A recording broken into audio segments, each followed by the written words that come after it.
Are you coming down off the high of your successful Disney boycott and looking for some more meaningful ways to get involved in resisting fascism? Well, one thing that you can do right now that's completely legal, is nonviolent, and is actually super important is invest in mutual aid networks within your local community.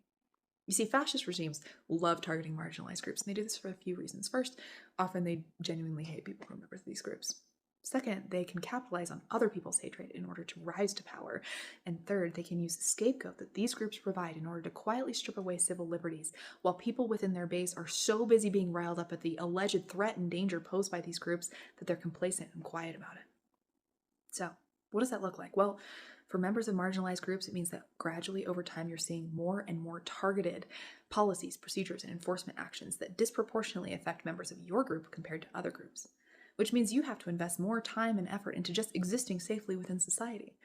And this has a more insidious secondary effect, which is that gradually this means that members of these groups who are having to become more and more insular are seen as less and less of contributing members of society. They become less visible. It becomes easier to enact more and more draconian policies and procedures against these groups in particular. So, mutual aid offsets this in a couple of key ways. First, it just makes life a little bit easier to help offset the fact that the administration is trying to make it harder. That seems fair enough, right? But also, it means that gradually we are offsetting the more insidious effects by allowing people to remain members of society, to be seen as members of society, to feel safe to move freely as members within our society. And that disrupts a much larger agenda than is accomplished by any one specific policy or procedure. Invest in mutual aid.